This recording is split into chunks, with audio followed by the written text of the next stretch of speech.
पाकिस्तान की एक मजहबी और सियासी जमात की जानिब से फ़लस्तीनियों से इजहार यकजहती के नाम पर एक मार्च किया जा रहा है और ये मार्च अपनी मंजिल की जानिब रवानवा है। हुकूमत की जानिब से इसको रोकने के लिए मुख्तलिफ़ किस्म के हरबे भी इस्तेमाल किए जा रहे हैं।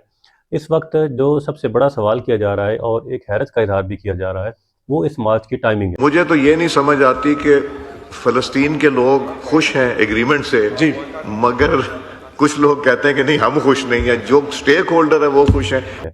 यानी कहा यह जा रहा है कि ये मार्च उस वक्त किया गया है जब गज़ा में हमास के साथ एक अमन मुआहदा हो गया है और मुआहदा भी ऐसा हुआ है जो दोनों फरीकैन को कबूल है और दोनों इस पे ना सिर्फ खुश हैं बल्कि कैदियों का बाहमी तबादला जो है वो भी हो रहा है और फ़लस्तीनी इस पर खुश हैं। मस्जिद अक़सा में नमाज़ पढ़ी जा रही है, मिठाइयाँ तक़सीम की जा रही हैं। तो ये वहाँ तो अमन हो गया है, तो फिर यहाँ पे एहतजाज क्यों हो रहा है? यानी हैरत का इज़हार इस चीज़ पे किया जा रहा है और तहरीक लब्बैक की क़यादत से जो मेन क्वेश्चन किया जा रहा है कि वो ये है कि जब वहाँ पर सूरत हाल ख़राब थी और बच्चों को, बूढ़ों को, ख़वातीन को बेदर्दी के साथ मारा जा रहा था, तो आप खामोश तमाशाई बने हुए थे यहाँ पर। और जब वहाँ पर अमन मुआहदा हो चुका है और सुकून आ चुका है, लोग सुख का साँस ले रहे हैं, तो अब आप पाकिस्तान में आपने एहतजाज शुरू कर दिया है और यहाँ के लोगों का आपने जीना हराम किया हुआ है।